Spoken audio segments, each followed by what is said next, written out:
The moment I stepped back into the corridor, the door behind me vanished. Not closed, not locked, vanished. The air changed at once, like I had crossed into a place that did not want to be breathed in. The blue lights along the ceiling flickered in slow waves, and for a second I saw my own shadow move a fraction too late. I turned around. The corridor stretched behind me in both directions, endless and clean, but now there were doors on the walls where there had been none before. Tall, black doors with no handles, no numbers, no names.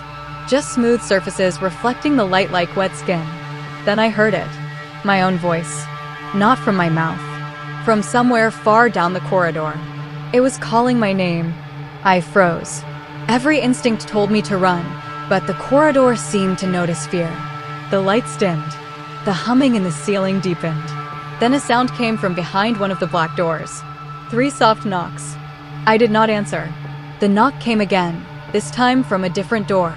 And then another. It was not random. It was moving toward me. I backed away slowly, trying to stay quiet, but the floor beneath my shoes gave off a faint echo, as if the corridor was repeating every step before I made it. The reflection in the wall beside me was wrong too. I could see myself standing there, but the reflected version had its head turned, listening to something I could not hear. Then the door in front of me opened. Inside was a room exactly like my bedroom. My bed, my desk, my cracked mirror, and sitting on the edge of the bed was me. I could not breathe. The figure on the bed lifted its head slowly, and I saw my own face staring back at me with a calm I had never felt in my life. It smiled first. Not a friendly smile. A practiced one, like it had been waiting for me to return.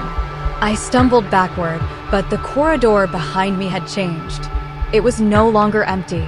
People were standing along the walls now, half hidden in the blue light. Men, women, some in torn clothes, some in hospital gowns, some with faces I thought I recognized until I looked again and realized I only knew them from dreams. They were all staring at me, or at the thing inside the room. One of them raised a shaking hand and pointed. "Do not let it name you," he whispered. The words hit me harder than if he had screamed. Before I could ask what he meant, the version of me inside the room stood up. It walked to the doorway and placed one hand on the frame. Its fingers were too long. "You came back," it said. Its voice was mine, but smoother, like it had learned to speak by listening through walls. I tried to tell myself it was an illusion, a trick, some kind of breakdown. But then the thing smiled wider and I saw the inside of its mouth. There were no teeth, only a dark corridor. The people along the walls began to cry quietly, as if they already knew how this would end. The figure stepped out into the hall, and every light behind it went out one by one. I turned and ran. The corridor did not let me escape. It only kept opening more of itself. I ran until my lungs burned, until the blue lights became streaks, until every turn looked the same. But the corridor never gave me a dead end. It gave me choices. Each new hallway split into 3, then 5, then 7. And every branch contained something worse. In one, I saw my mother standing at the far end, waving me over with both hands. She had been dead for 11 years. In another, I saw the corridor flooded with black water and something moving beneath it. In the third, there was a door with my name written on it in fresh red letters. I chose the door. It opened into a small room lit by a single lamp. Inside sat a tape recorder, a notebook, and a chair facing a mirror. The notebook was already open. My handwriting covered every page. Page after page. Day after day. The first line made my stomach twist. I have done this before. I flipped ahead with shaking fingers. The entries became more frantic. I had written about the corridor, about the duplicate, about being followed by versions of myself that got better at pretending each time they returned. Some pages were crossed out so violently the paper had torn. Then I found the newest page. It had been written recently. If you are reading this, it means you listened again. The tape recorder beside the notebook clicked on by itself. A low breath filled the room. Then my own voice came through the speaker. It was older, tired, terrified. It learns through memory, the recording said. That is why it keeps asking you to look back. A heavy knock sounded from the other side of the mirror. Then another. Something was inside the glass. I did not want to look, but the mirror darkened anyway, and a face formed in it like a bruise under skin. Mine, not the version outside, not the one from the bed. A third one, pale, hollow-eyed, and grinning with too much certainty. It pressed its palm against the glass from the inside. The recording kept playing. "If it speaks to you," my voice said, "do not answer with your real name. It steals the sound first, then the shape, then the rest of you." The mirror figure mouthed something silently. Then the room lights went out. When they came back on, the chair was occupied. A woman sat there, one leg crossed over the other, watching me with the kind of patience that makes you feel trapped before anything is said. She wore a dark coat and had a key hanging from a chain around her neck. "You should not be here," she said. I asked who she was. She almost laughed. I am one of the ones who stayed long enough to remember. I wanted to ask what that meant, but she held up the key before I could speak. "This opens the corridor's memory room. Every version of you is stored there. Every lie, every attempt, every time you turned around when you were told not to." My mouth went dry. "You knew this would happen?" She looked at the mirror and lowered her voice. "No, I knew you would come back for the truth." The knocking grew louder inside the glass. The woman stood and handed me the key. "Choose carefully," she said. "The corridor only lets one of you leave." Before I could answer, the mirror shattered inward, and the thing inside stepped out wearing my face like a second skin. I did not remember moving. One second, I was standing beside the chair, and the next I was on the floor, the room shaking around me while the thing that looked like me crawled out of the broken mirror with slow, deliberate grace. It did not rush. It knew I would not run far. The woman grabbed my arm and dragged me toward a hidden door behind the notebook shelf. We slipped through just as the thing reached for us. Its fingers scraped the frame, and the sound was like nails across bone. The door slammed shut behind us. We were in darkness for a moment, then a narrow stairwell lit by red bulbs appeared beneath us. The woman moved fast, taking the steps two at a time. "Where are we going?" I whispered. "To the source," she said. Her grip was iron. "You think the corridor is the trap. It is not. It is the wound. Something else is underneath it." We reached the bottom and entered a long archive filled with shelves of cassette tapes, paper files, and photographs pinned to wires overhead. Every image showed the corridor from a different angle. Some showed empty halls. Some showed people standing in place. Some showed corpses smiling into the camera. Then I saw myself in one of the photographs. Not in the room.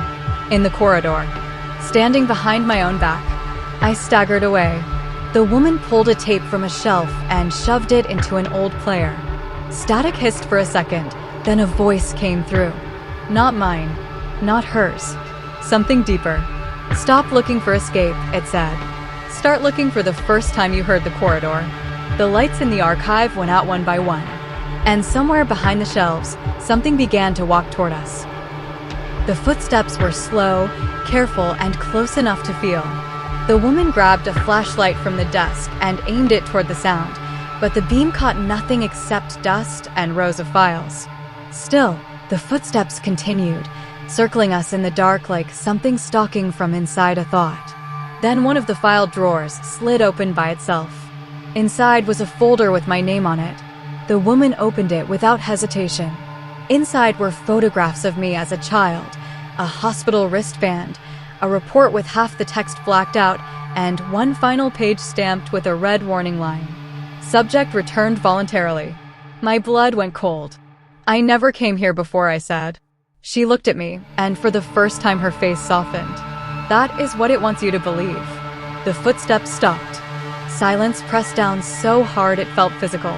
Then a voice spoke from behind us. My turn. I turned. The version of me from the mirror stood in the doorway, cleaner now, calmer, almost polished. It held the broken edge of the glass like a blade. "Every time you remember," it said, "I become more real." The woman raised the key. "Not if I unlock the first door." The corridor screamed. Not a sound. A full collapse of sound, as if the building itself had been waiting for that key to turn. The shelves began to shake. Papers lifted into the air. The walls split open with blue light spilling through the cracks. The mirror version smiled. "That door was never meant for you," it said. and then the floor opened beneath us. The fall should have killed us.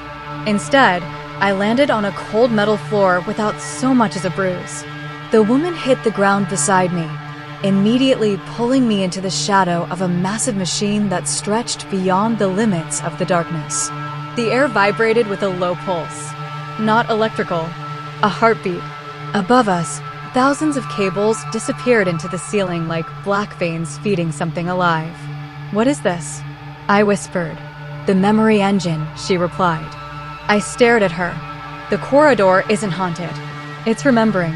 Every fear, every regret, every choice you've tried to bury, it stores them here. The pulse became louder. Then I noticed the walls. They weren't made of concrete. They were covered with faces. Hundreds of them. Some were asleep. Some were crying. Some were silently screaming as though trapped beneath transparent skin. I stepped closer. One pair of eyes opened. They were mine. Another opened. Mine again. Then another. Dozens of versions of me stared back from inside the wall, each showing a different emotion. One looked furious. One terrified. One was laughing. One simply mouthed 2 words. "Too late." The woman grabbed my shoulder. "Don't let them speak to you." But they already had. Every face inhaled together. Then, in perfect unison, they all whispered my name. The heartbeat stopped. The silence that followed was somehow even louder. Without warning, every face disappeared. The wall became smooth. The heartbeat returned. Only now, it matched mine perfectly. Thump, thump, thump. I wasn't listening to the machine anymore. The machine was listening to me. A deep metallic groan echoed through the chamber as enormous doors slowly opened ahead of us. Beyond them stood another corridor. But this one wasn't blue. It was completely white. No shadows. No flickering lights. Just endless white walls stretching farther than I could see. The woman froze. I've never seen this section before. Before either of us could move, footsteps echoed behind us. Not one set. Hundreds. Every duplicate I'd encountered was walking toward us from the darkness. Some smiled. Some cried. Some dragged broken limbs. Some still carried pieces of shattered mirrors. Yet none of them attacked. They simply waited. The clean version of me stepped to the front of the crowd. "You've misunderstood everything," it said calmly. "The corridor never trapped you." I felt my stomach tighten. "It protected you." The woman immediately shouted. "Don't listen." But the duplicate continued. "The real prison." It pointed beyond the white corridor. "Is what remembers you after you leave." The white hallway suddenly lit up. At its far end, someone was standing. The silhouette slowly raised one hand. It wasn't waving. It was inviting me forward. I should have stayed where I was. Every instinct told me the figure at the end of the white corridor was another trap, another imitation waiting for me to make the first move. But something was different. For the first time since entering the corridor, I felt calm. Not because I believed I was safe, because the corridor had gone silent. No whispers, no humming, no footsteps. The woman grabbed my wrist. "Don't cross into the white corridor." "Why?" Her face drained of color. "Because nothing has ever come back from it." Behind us, the duplicates stood perfectly still. They weren't watching me anymore. They were watching the white corridor. Even they were afraid. The figure raised its hand again. Then it spoke. Not aloud. Inside my head. "You've spent your entire life running from memories that aren't yours." The words struck like ice. "What do you mean?" "You were never the first." The floor beneath me rippled like water. Images flooded my mind. Another man. Another corridor. Another impossible journey. He looked exactly like me. Except he wasn't me.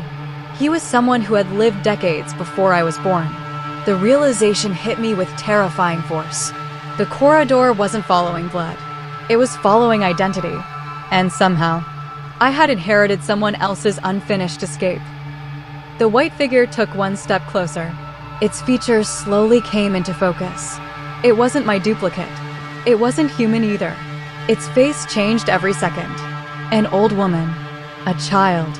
A soldier. A nurse. A man with empty eye sockets. Hundreds of faces flowed across it like reflections on moving water. I remember everyone, it said. I forget no one. The woman dropped to one knee. Don't answer it.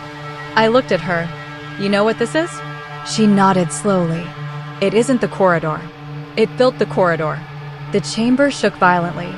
Behind us, every duplicate suddenly screamed. Not in anger, in terror.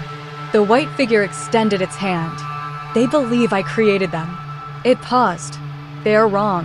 Another pulse surged through the room. The walls cracked open. The faces trapped inside them all opened their eyes at once. I didn't create copies. Its voice became impossibly deep. I preserved originals. The sentence echoed through my mind. If that was true, then every version of me I'd met, every terrified face, every desperate warning, had been real. The one walking through the corridor might have been the copy all along. No, the word escaped my mouth before I realized I had spoken. It can't be. The white figure didn't argue. Instead, it reached toward my forehead. The instant its fingers touched my skin, everything disappeared. I wasn't in the corridor anymore. I was standing inside an ordinary apartment. Morning sunlight poured through the windows. A woman laughed in the kitchen. A little boy ran past me carrying a toy airplane. He looked up. Dad, my heart stopped. The memory felt real. Too real. The boy smiled. We're going to be late. I had never seen him before, yet somehow, I loved him. The room suddenly glitched. The walls trembled. The boy froze. The woman vanished. Dark cracks spread across the apartment like shattered glass. Then the corridor burst through the walls. Blue light swallowed everything. The little boy looked back one last time. I'm sorry they chose you. He dissolved into dust. I fell backward into darkness. When I opened my eyes, I was back in the chamber. Tears were running down my face. The white figure lowered its hand. That life belonged to the one before you. It looked directly into my eyes. And now, it belongs to the next. The chamber began collapsing. The heartbeat became deafening. Metal screamed. Walls folded inward. The duplicates scattered in every direction, some trying to escape, others simply standing still as the ceiling came down around them. The woman pressed the key into my hand. There is only one chance. She pointed toward a single black door that had appeared in the center of the white corridor. Go. What about you? She smiled sadly. I already made my choice a long time ago. Before I could stop her, she turned and locked the door behind me. The last thing I heard was her voice. Don't look back. The corridor stretched ahead, darker than ever. Every instinct screamed for me to obey. Then, someone called my name. Not behind me. Ahead. I looked up. Standing beside the final door was me. Not the frightened version. Not the duplicate. Not the thing from the mirror. This version looked older, wiser, exhausted. He held another key. You finally made it, he said. But you're one cycle too early. The lights went out. A single sentence appeared on the black door. The first time wasn't part one. It begins next time.